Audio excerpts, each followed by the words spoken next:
because of his own limitations, because of the lack of purity and concentration and renunciation. We are going to use these three words: purity, concentration, and renunciation in our Chaitya Purusha, and also in our central being, and also in our souls. We should understand the difference between the three: Jivatma, the soul, and the Chaitya Purusha. And suppose because of some defects there, Arjuna did not fight, then what would happen? There were, the Pandits say, 5 people ready to take his place, because he knows our own weaknesses and our own abilities. So he always loves us. Even we revolt, and if you don't surrender also, he loves us. But his plans will not change. Now, it is an open challenge that I tell to all people wherever they go. Can you understand the challenge? Do you think that your own organization is the central pivot? If you think like that, ego. The ego must be eliminated. Then what you are supposed to do? See the world and see how the 5 dreams of Sri Aurobindo are taking shape in the cauldron of burning desires, burning thoughts, and burning actions. Next. This is most important. If you want to change the conditions, without changing the consciousness, it is impossible. That is where we fail.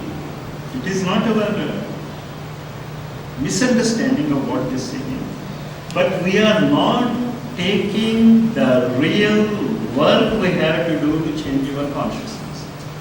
An engineer develops an engineering consciousness after 5 years of hard study, regular study. He goes to the college, comes back, reads, studies, goes to the college, comes back, reads, studies, and then gives examinations. And every problem in your life where your ego is obstructing is an examination.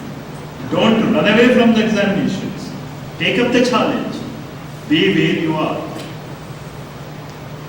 But are you facing it as an examination or as a means of closing our eyes and coming back? 90% times it happens like that. Let it not happen this time. Face the examinations. And then how can your consciousness change? By reading. How can you become an engineer? By reading engineering books. How your consciousness becomes the consciousness of a doctor? By reading the medical books and then keeping it here and acting according to it. Why homeopathy is not developing, even though I am sure that it is better than allopathy, because when a patient comes, then the doctor opens the book and sees. It is not here.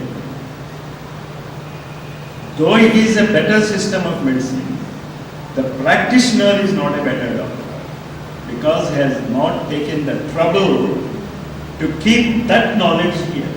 The Ayurveda is facing also the same fate. It is not here.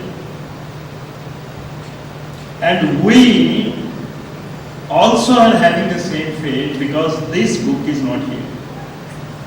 It should be here. And you should have the correct explanations, the correct understandings. Right? Next. Now we go to the last chapters, Hatha Yoga and Raja Yoga.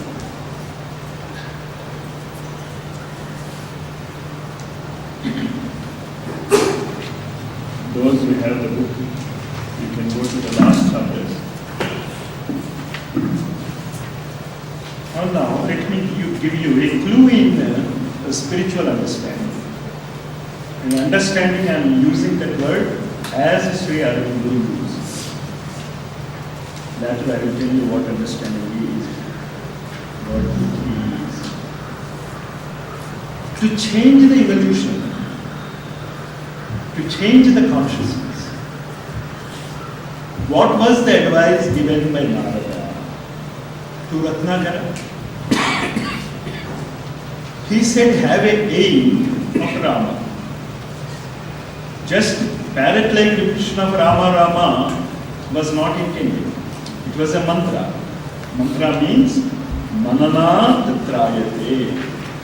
When you go on mulling over it, musing over it, thinking over it, then that mantra gives you the results. And Ratnakar couldn't use that word Rama. Then what he was advised? Reverse it. When you don't understand it, start from the reverse. You remember this clue.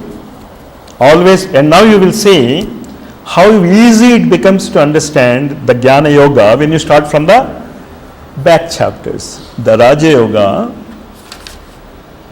and Hatha Yoga and Samadhi are the last 3 chapters. And now I am going to touch them first and see what happens when you touch the first chapters in the reverse order. Right? Now, the warning.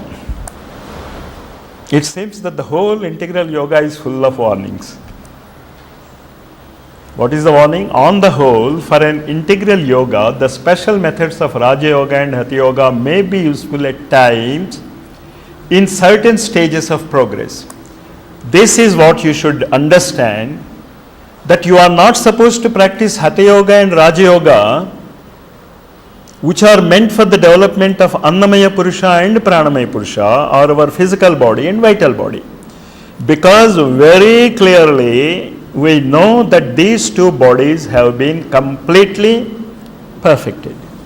So the yoga of perfection for Annamaya Kosha or Pranamaya Kosha is not necessary.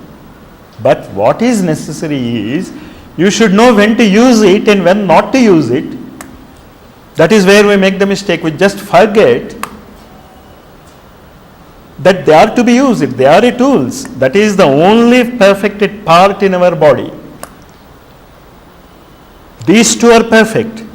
So if you want to have a perfect yoga, you should start with the perfect instruments. Is it not? But we start with the perfect instruments, not to perfect these instruments, because they are already perfect. Then what you are supposed to do? You have to perfect the Manomaya Purusha, which is developing. The Manomaya Purusha has not yet developed. It has 4 levels which have to be developed. We have not yet reached the higher mind. We have to reach the illumined mind.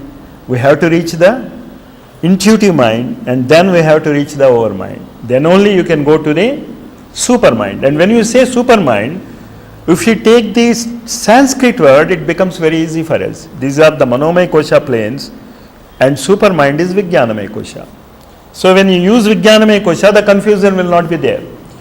Because when you use supermind, automatically the word mind makes you think of Manomaya Purusha, whereas super itself means it is beyond mind.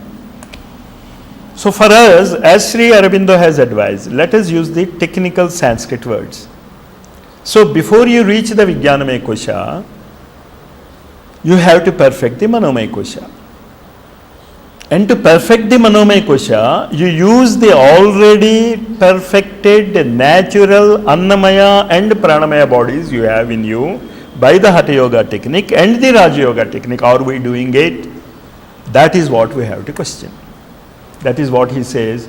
It may be useful at times, because many of the practices we are doing are not meant to develop the mind. All the yogic practices, the Hatha Yoga practices, are asanas and pranayamas.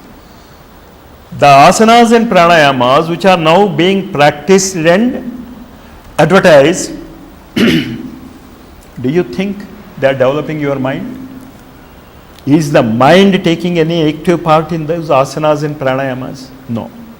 You are doing it mechanically.